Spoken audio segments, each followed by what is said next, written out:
everyone, this is PK Entertainment and we are back again, and here now we have another video for you, and this will be a review of the first 3 episodes of The Boys Season 4.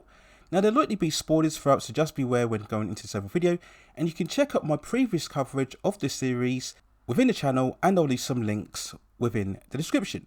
So you all know by now what this show is, so we don't really need any lengthy introduction here, but when quickly recapping on the previous season, we saw the boys continue their battle against the Seven with the loose cannon known as Soldier Boy as their ally, who was also the genetical father of Homelander. The boys also gained superpowers for a brief time by taking a Temp V substance. The season 3 finale saw an all-out battle against Soldier Boy with both Maeve and Starlight leaving the team. Starlight herself publicly denounced the Seven and joins the boys. Butcher was suffering a terminal condition from the use of Temp V, with only having a few months left to live. And we saw Homelander uniting with his son Ryan in a protest rally, seemingly gaining favour with the public masses. Now season 4 debuted on Amazon Prime as always on Thursday the 13th of June 2024, debuting with the first 3 episodes, and then later on we'll show each of the following installments on a weekly basis, and this is a release strategy that I always have liked, and I wish that more prolific shows would adopt the same type of release. And in terms of following examples, the first 3 episodes continue to really set the same high standard as what we saw from both last year and previous years before.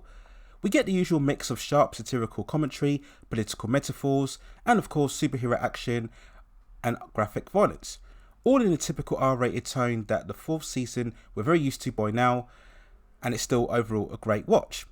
The show's other great strength of course is the character nuance and development, and it's a credit to the showrunners that within these 3 episodes at the very least, they've still found plenty of fresh and interesting directions to take their characters in, providing lots of potential for the rest of the season. Now in terms of the story outline so far, we see the boys continuing their work of taking the Supes down, this time with Mother's Milk as the assigned leader, with Butcher much more on the sidelines as he struggles with his condition.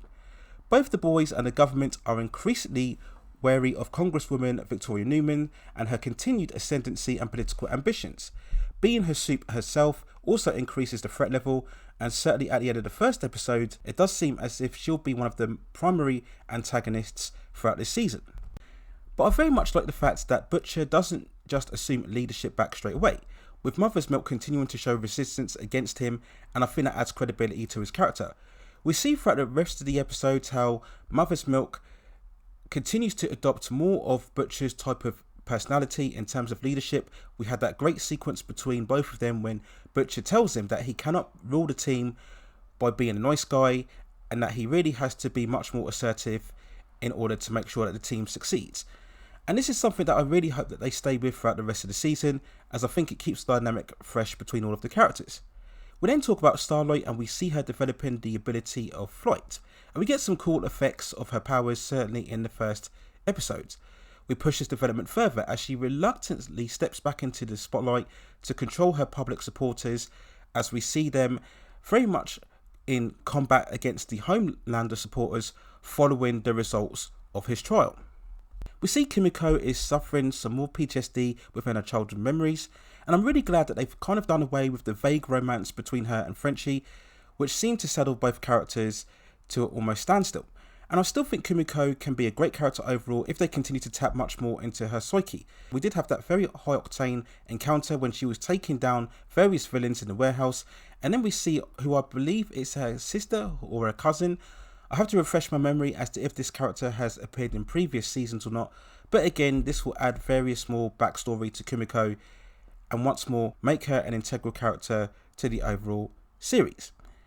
Due to his illness, we see Butcher is much more of a vulnerable presence this time around, far less confident, and overall I liked that we see him trying to maintain his bond with Ryan, and we do get some good scenes between both of the characters in the 3rd episode, and it very much looks like Billy will deal with his predicament throughout the entire season, which is overall very good. And relationship or closeness between Billy and Ryan of course causes more fractions between Ryan and Homelander. We see that Ryan is very much stuck with 2 choices in terms of trying to stay loyal to his father, but also becoming increasingly aware of the various wrongdoings surrounding both his father's activities and what's going on behind the Seven. So I'm sure over the course of the season we're going to see that constant back and forth steadily build itself up to a truly climatic resolution. And as ever, we do eventually have to talk about Homelander, still the series' most dominant personality. Anthony Starr continues to do sterling work in portraying once more a powerful yet obviously mentally conflicted character. And as well as all the tension that surrounds Homelander because of his power, what really appeals audiences to this character is of course the insecurity, the inferiority complex, the self-doubt, and also the constant paranoia. To have such a powerful character yet still share the same insecurities that many people feel is really what relates this personality so much. And we see this continue throughout this early part of the season. Once more, he's jealous because of his inability to fully connect with Ryan. We had that great moment at the end of the 3rd episode where we see that Homelander is having to face the demons from his own past if he's ever to reassert himself, and also his position at the top of the 7. And this leads us on to talk about the fresh new introductions within the show, and I think the most prominent new character out of them all was indeed Sister Sage. This follows Homelander's constant indecisions as he needs someone who is very smart and intelligent and can check his most impulses.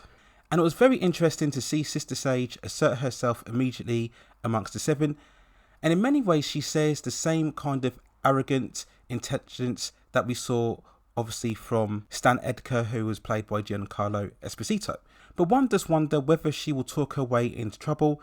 We had some other fresh directions where we see her getting romantically involved with the Deep, but I don't think this will be anything too emotionally involving. But still, it's still a very good character to see, certainly making an impact within the team. And we also had the other soup called Firecracker, who was much more brash and confident, and obviously had much more power than Sister Sage. We did get some depth into her character where we see she holds a strong hate for Starlight in the way that Starlight used to bully her when she was younger because of her obesity and her weight. So it certainly seems that at least these 2 new characters will have a much more involvement without the series. Now, one of the most promising elements to look forward to was the casting of Jeffrey Dean Morgan, and we see him here as a CIA agent, and he has very close ties to Butcher. We get hints of the fact that Butcher very much saved his life or helped him out during the past, and now he's trying to recruit him to be involved in some sort of secret team to take down the Supes. After Butcher is ousted from the boys team by Mother's Milk, we see this character trying to manipulate him into using Ryan and training him to be a force against the Supes, and this again causes conflicts within Butcher. So again, much more intrigue and development is sure to be revealed with Jeffrey Dean Morgan's character as we progress throughout the rest of the season. Now, as great as these first 3 episodes were, there are still some flaws here. I wasn't really too much sold on Hugh's story in terms of reconnecting with his mother, and in a strange way I think he's somewhat of a less interesting character without the telepathy powers. He's just back to that frail, wimpy personality, and at this stage he doesn't really seem that important of a main asset to the overall team. And Frenchie once more is a character who I really think they've struggled to really find something really compelling to show without the story. Much like Kumiko, we see him having flashbacks towards his past in various visions, but I'm not sure there's anything as much as interesting with this character overall. But despite that, overall I was very pleased with these first 3 episodes. I've always recommended The Boys as one of the television's most current high caliber shows, and it certainly has been one of the best superhero series over the last 4 to 5 years, and season 4, if anything from these first 3 episodes, looks to continue in that same vein and form. As I've mentioned previously within this channel, it's certainly looking like we'll get a 3-way tie between both The Boys, Shogun, and also House of the Dragon Season 2 as to compete as to what will be overall the best show within 2024. And it's going to be much fun finding out on how these shows pan out over the next couple of months or so. So there's my overall thoughts and feelings when reviewing the first 3 episodes of The Boys. Let me know what you think in the comments below. And if you have any other further movies, television series or topics, or any other issues within the pop entertainment and culture scene that you'd like to see me cover, then please let me know within the comments, and I will see if I can provide further commentary for you on that subject matter within the future. Please also hit like the subscription and notification buttons so I can provide you with more high quality content like this in the future. But that's it for now. Take care of yourselves, and I will see you very, very soon.